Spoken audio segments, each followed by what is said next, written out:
السلام علیکم ورحمۃ اللہ وبرکاتہ۔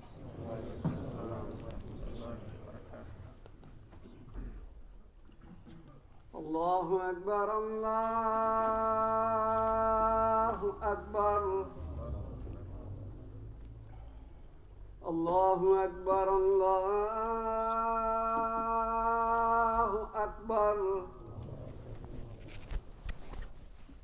اشہد ان لا الہ الا اللہ اشہد ان لا الہ الا اللہ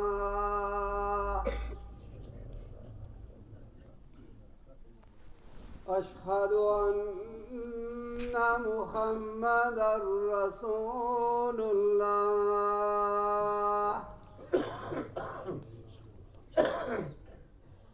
اشہد ان محمد رسول اللہ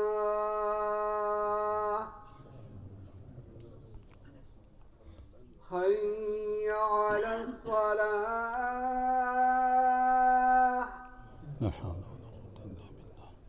حي على الصلاة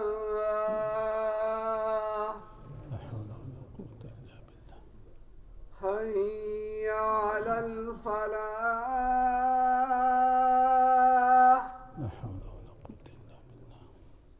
حي على الفلاح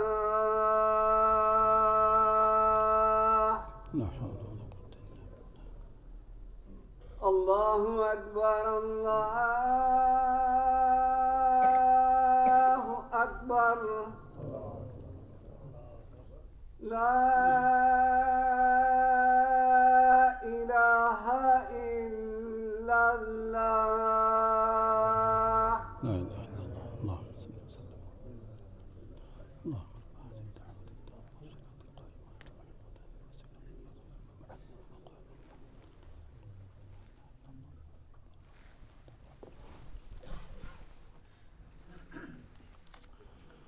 ان الحمد للہ نحمده ونستعینه ونستغفره ونعوذ باللہ من شرور انفسنا ومن سیئات اعمالنا من يهده الله فلا مضل له ومن يضلل فلا هادي له واشهد ان لا اله الا الله وحده لا شريك له واشهد ان محمدا عبده ورسوله اللهم صل وسلم وبارك على محمد وعلى آلہ وصحبہ اجمعین یا ایہا الذین آمنوا اتقوا اللہ حق تقاتہ ولا تموتن الا وانتم مسلمون یا ایہا الناس اتقوا ربکم الذی خلقکم من نفس واحدۃ وخلق منها زوجها وبث منہما رجالا کثیرا ونساء واتقوا اللہ الذی تساءلون به والارحام ان اللہ کان علیکم رقیبا یا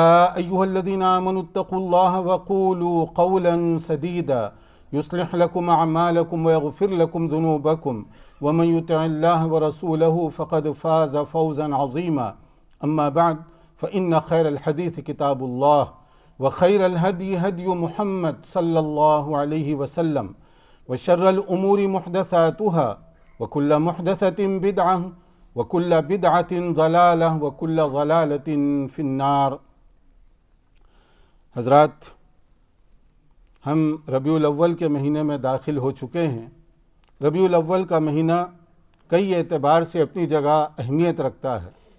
یہ وہی مہینہ ہے جس میں اللہ کے آخری نبی محمد مصطفیٰ صلی اللہ علیہ وسلم کی ولادت باسعادت ہوئی۔ آپ کی تشریف آوری دنیا بھر کے لیے رحمت ثابت ہوئی۔ جو قرآن کریم میں کہا گیا وَمَا أَرْسَلْنَاكَ إِلَّا رَحْمَةً لِّلْعَالَمِينَ کہ اللہ تعالیٰ نے آپ کو عالمین کے لیے رحمت بنا کر بھیجا، تمام انسانوں کے لیے، جنات، حیوانات، پرندوں اور سبھی کے لیے آپ کی تشریف آوری باعث رحمت ہے۔ لیکن اس رحمت سے وہی لوگ فائدہ اٹھائیں گے جو آپ کی نبوت کو مانیں اور آپ کے طریقے کے مطابق زندگی بسر کریں۔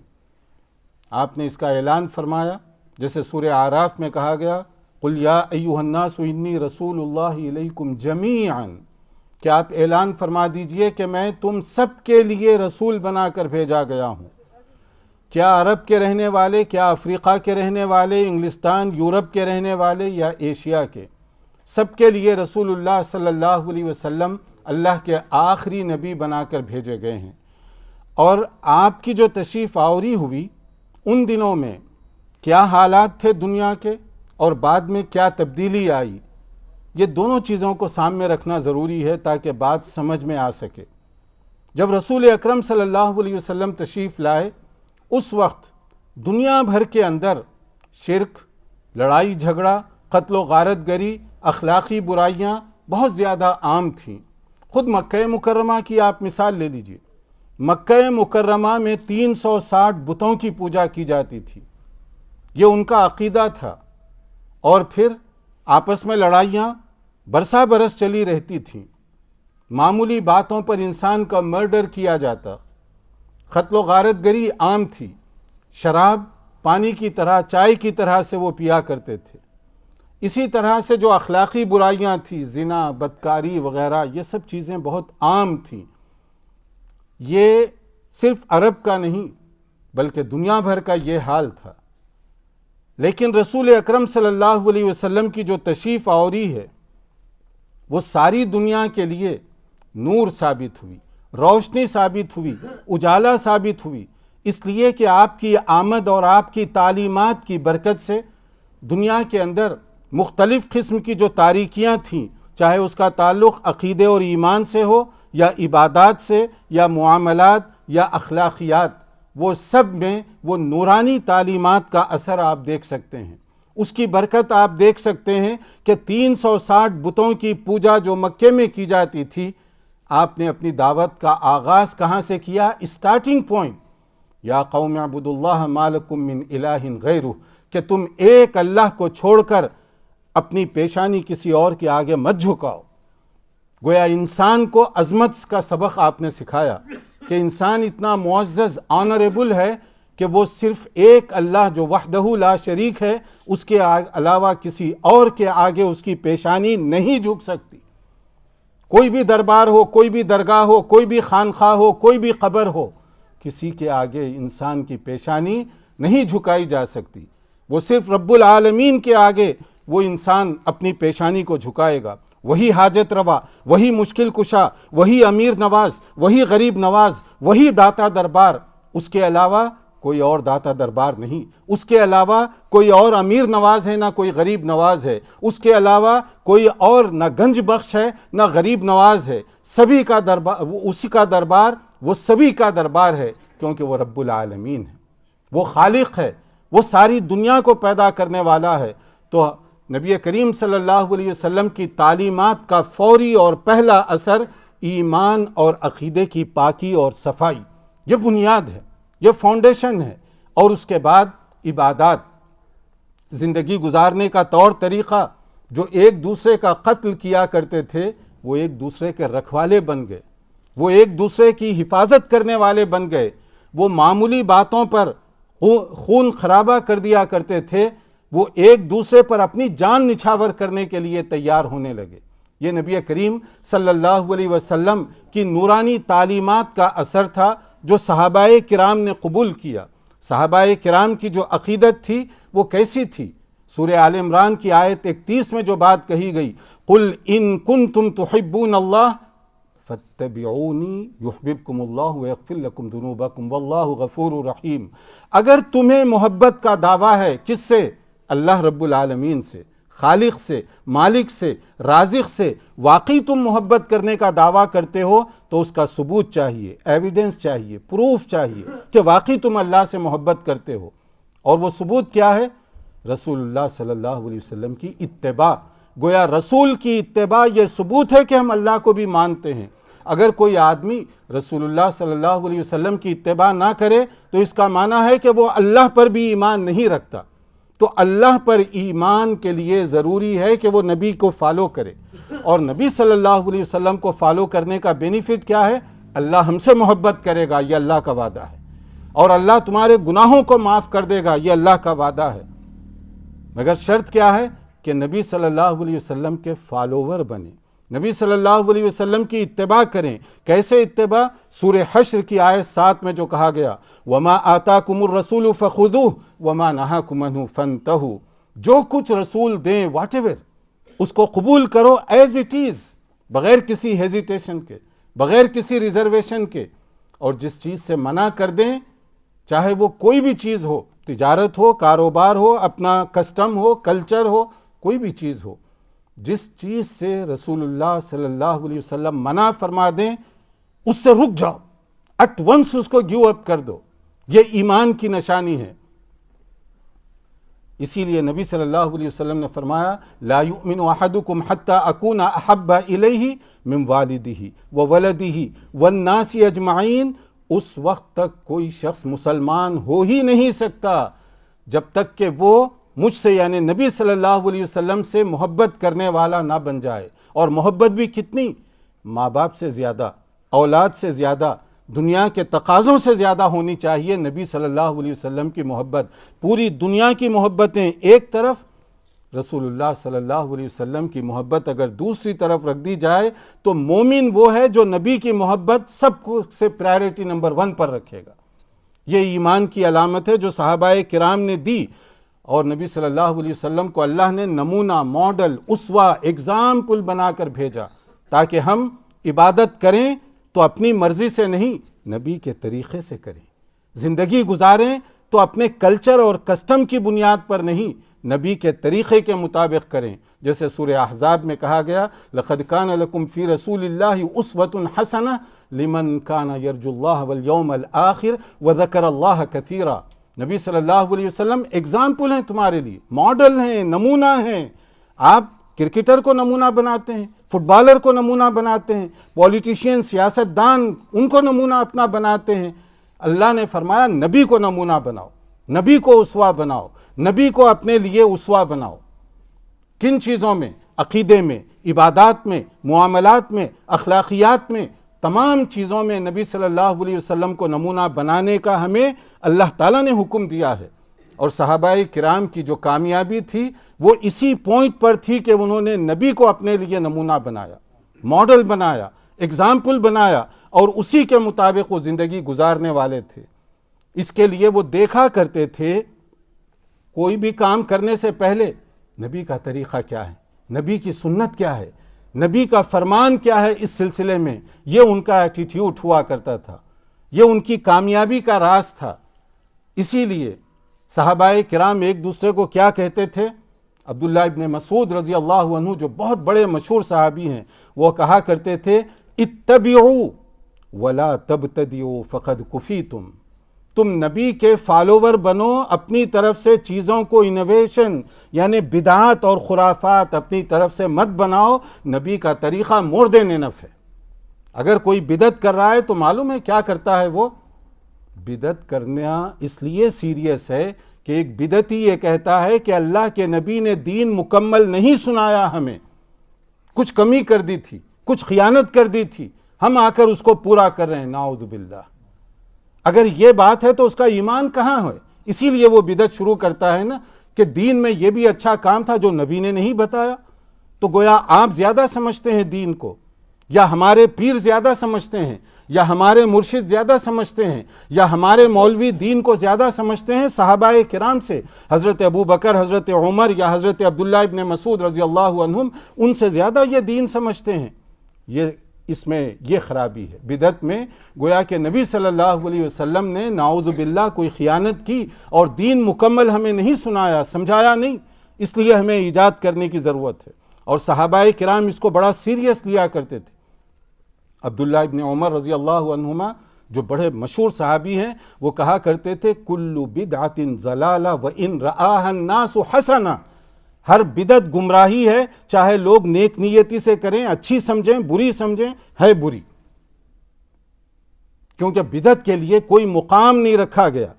اور اگر کوئی مقام بدعت کے لیے نہیں رکھا گیا تو پھر ہمیں کیا کرنا چاہیے؟ ربیع الاول کا مہینہ آیا، ہم نے اپنی طرف سے کتنے کام کر رکھے ہیں دین سمجھ کر، لیکن اس کی ایتھینٹسٹی، اس کی صداقت اگر آپ دین میں دیکھنا چاہیں تو وہ دین میں آپ کو دکھائی نہیں دے گی۔ نبی کے صلی اللہ علیہ وسلم کی زندگی میں کیا ربیع الاول کا مہینہ آیا یا نہیں آیا؟ یا صحابہ کرام کی زندگیوں میں آیا یا نہیں آیا؟ آتا رہا، کیونکہ سال کے 12 ہی مہینے تھے، اور صحابہ سے زیادہ، خلفائے راشدین سے زیادہ ہم لوگ دین کو سمجھ بیٹھے ہیں۔ تو کیا کرتے تھے صحابہ ربیع الاول کے مہینے میں؟ اٹھائیں پڑھیں احادیث کی کتابوں کو، کہیں عید میلاد النبی کا کوئی تصور؟ صحیح بخاری، صحیح مسلم، ابو داؤد، ترمذی، ابن ماجہ، نسائی، حدیث کی اور بھی کتابیں آپ لے لیجئے، کہیں اس کا کوئی حوالہ، کہیں اس کا کوئی ثبوت؟ یا اسی طرح سے اور کیا کیا عیدیں اور کیا کیا چیزیں ہم نے اپنی طرف سے بنا رکھی ہیں۔ نبی کی محبت پک اینڈ چوز کے طریقے سے نہیں، یہ پوائنٹ بھی ذہن میں رکھیں کہ جہاں مرضی آ گئی، مسواک کی لمبائی پر تو آپ ناپ تول کر رہے ہیں، اتنی لمبی مسواک ہونی چاہیے سنت کے مطابق، بڑا اچھا جذبہ ہے ماشاءاللہ، لیکن وہی آدمی جب نماز کے لیے ٹھہرتا ہے وہ یہ نہیں کہتا کہ سنت کے مطابق نماز کیسے پڑھوں میں۔ کہاں چلے گیا پھر سنت کا جذبہ؟ روٹی کھاتے وقت بیٹھنے کا جو طریقہ ہے اس پر آپ سنت پر بحث کر رہے ہیں، بہت اچھی بات ہے۔ وضو کرتے وقت، نماز پڑھتے وقت آپ سنت کے مطابق عمل کرنے کے لیے تیار نہیں، تو یہ پک اینڈ چوز والی بات ہے۔ یا کچھ لوگ ایسے ہیں مسجد میں آستین چڑھا کر سنت کے مسئلے پر بحث کرتے ہیں، اچھا جذبہ ہے، گھر میں جاتے ہیں بیوی بچوں کے ساتھ سلوک، یہ بھی سنت کے مطابق ہونا چاہیے۔ مارکیٹ میں جاتے ہیں تو کاروبار، وہ بھی سنت کے مطابق ہونا چاہیے، کیا وہ بھی سنت کے مطابق ہے؟ اگر نہیں تو اس کا مطلب ہم نے سنت کو ڈیوائڈ کر دیا ہے۔ کچھ لوگ بعض چیزوں میں سنت پر عمل کر رہے ہیں، دوسرے کسی اور چیز میں، تیسرا کسی اور چیز میں۔ مومن ہونے کے لیے ضروری ہے کہ وداؤٹ ریزرویشن سنت کے تمام پہلوؤں پر آدمی عمل کرے، عقیدے میں بھی، عبادات میں بھی، معاملات میں بھی۔ میری یومیہ جو زندگی ہے وہ بھی سنت کے مطابق گزرے، تب آدمی کو فکر نہیں ہوگی کہ یہ ربیع الاول ہے یا رجب ہے یا شعبان کا مہینہ ہے، کیونکہ ہر دم مجھے سنت کے مطابق زندگی بسر کرنی ہے۔ اللہ تعالیٰ سمجھنے اور سنت کی قدر کرنے اور عمل کرنے والا ہم سب کو بنائے، اور ہر قسم کی مصیبتوں سے اللہ ہم سب کو محفوظ رکھے۔ وآخر دعوانا ان الحمدللہ رب العالمین۔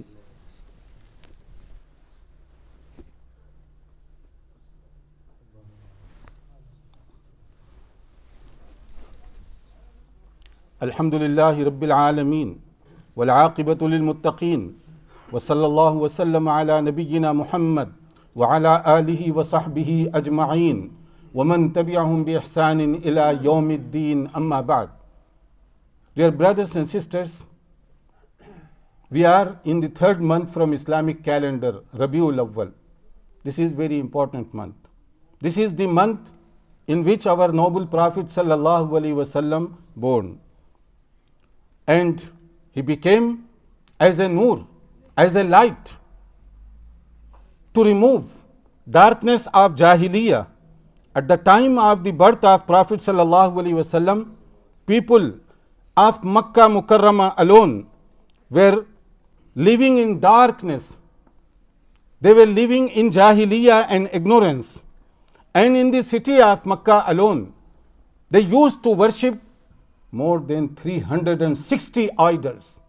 In other words, they used to search each morning for new God to be worshipped. This was their iman. This was their aqidah. And bloodshed, fighting, and gambling, alcohol, adultery, these things were very common in Arab community especially, and around the world generally. But noble Prophet sallallahu alaihi wasallam, he came as a light to end darkness of Jahiliyyah, as a nur to remove darkness of Jahiliyyah from Iman, from Ibadah, and in our daily practical life. This was the nur of Nabi sallallahu alaihi wasallam and light of Rasulullah sallallahu alaihi wasallam. And the Sahaba companion radiyallahu ta'ala anhum followed him wholeheartedly. Prophet sallallahu alaihi wasallam, they have created marvelous example of sacrificing, around Prophet alayhi salatu wassalam. This was the beauty of Sahaba Rizwanullahi alayhim ajma'in. As Allah subhanahu wa ta'ala saying that if you love me, then you have to follow Prophet sallallahu alayhi wasallam. There should be evidence and proof that seriously we love Allah subhanahu wa ta'ala. How we are going to provide this evidence and proof? By following Prophet sallallahu alayhi wa alihi wasallam. And Allah subhanahu wa ta'ala sent him as a uswa, model to be followed, example to be followed in our iman, in our aqidah, in our practical life, in our ibadah. We have to look around the Prophet alayhi salatu wassalam, his sunnah, and how companion Sahaba radiyallahu ta'ala anhum, they have followed Prophet alayhi salatu wassalam. But unfortunately, many of our respected brothers and sisters, in this month especially, Rabiul Awwal, they are trying to show they love Prophet sallallahu alaihi wasallam, but in certain way, only in this month. And then they perhaps consider themselves that we are free to do whatever we like, or there is no link between them and Prophet sallallahu alaihi wasallam's teaching. This is not acceptable. Allah subhanahu wa ta'ala sent him as a last and final messenger. So Sahaba, they followed him in their practical life. And Sahaba, they used to ask each other, what was the sunnah of Nabi sallallahu alaihi wasallam? If there is any particular incident or issue, regardless of the month, place, area, time, event, we have to be follower of Nabi Kareem sallallahu alaihi wa alihi wasallam. Do you think the month of Rabiul Awwal, which is third month from Islamic calendar, is this new in our history? Or there was no Rabiul Awwal in the time of Nabi sallallahu alaihi wasallam, or in the time of Abu Bakr radiyallahu anhu, or in the period of Umar bin Khattab radiyallahu ta'ala anhum? What they did during this month? If you read Ahadith book, you will never find things which many Muslims by the name of Islam they are doing. But if you want to find out authenticity of these things or these actions, you will not find these type of things in the time of Sahaba Rizwanullahi alayhim ajma'in. So here point number 1, Allah subhanahu wa ta'ala sent last messenger as a uswa, model, example to be followed. And Prophet sallallahu alaihi wasallam, he said in Quran Majid, what Allah says about the Prophet, whatever prophets give you, you have to take it without reservation. And whatever he prohibited, you have to abstain from it. But now, look at in our community and society, many brothers, they adopted a policy of just like pick and choose, in Sunnah as well, pick and choose. Some they are giving priority of Sunnah only in issues of wudu faqat. But Salat, they don't want to bother about Sunnah. And some, they give emphasis in Salat, but they don't bother about their family life. As a husband, as a father, as a brother, they don't bother about Sunnah of Nabi sallallahu alayhi wasallam. And some, they emphasize while they are in masjid, but when they are in market, they don't want to follow Sunnah of Nabi sallallahu alayhi wasallam. Instructions given by Prophet alayhi salatu wasalam for business, they are not ready to follow. So where is uswa then? Where is example then? How we are going to follow Prophet alayhi salatu wasalam? And similarly, some brothers, they have innovated many things, especially in the month of Rabiul Awwal. This is the month by the name of Islam. But if you want to find out the authenticity, the base of these things, you will not find in any authentic hadith. So do you think our peer, our scholar, our Maulanas, they understand deen more than Abu Bakr, Umar, Usman and Ali radiyallahu ta'ala anhum ajmain? What do you think about this? A great companion, Abdullah ibn Masud, he used to advise to all his friends and colleagues that you have to be follower of Sunnah of Nabi sallallahu alaihi wasallam. Don't innovate anything. And Abdullah ibn Umar radiyallahu anhuma, he used to say that whatever innovation, bid'ah, this is not acceptable. Regardless of your intention, it is not acceptable.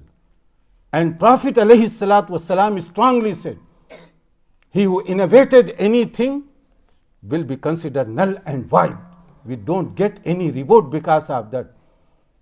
And here my request to all our brothers and sisters, we have to be follower of Sunnah of Rasulullah sallallahu alaihi wasallam according to the methodology of Sahaba Rizwanullahi alayhi majma'een, number one.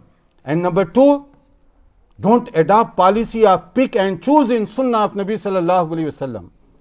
Implement Sunnah of Nabi sallallahu alaihi wasallam in your practical daily life. Wherever you are, whatever situation you are, so you have to be follower of Sunnah of Nabi sallallahu alaihi wa alihi wasallam. And before doing anything, we have to make sure, is this according to authentic hadith? There is proof and evidence for that action. If so, then you can do it. But if it is not, don't look your own custom or culture or society, but be follower of whatever authentic sources saying, this is the Sunnah of Rasulullah sallallahu alaihi wa alihi wasallam. May Allah subhanahu wa ta'ala give us tawfiq and ability for understanding teaching of Quran and Sunnah of Rasulullah sallallahu alaihi wa alihi wasallam. May Allah cure our brothers and sisters, those who are suffering from any type of illness. And may Allah subhanahu wa ta'ala forgive our brothers and sisters, those who passed away. And may Allah subhanahu wa ta'ala remove this pandemic from us all.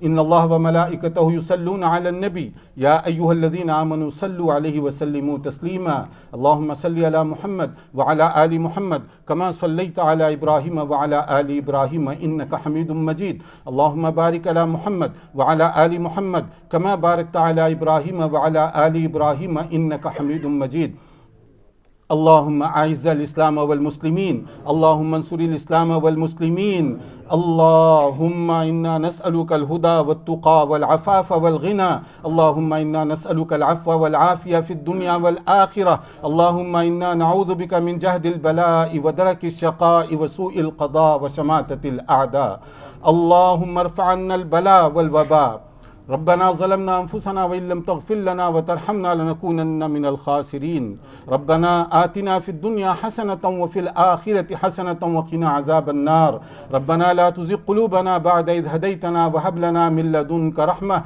إنك أنت الوهاب سبحان ربك رب العزة عما يصفون وسلام على المرسلين والحمد لله رب العالمين.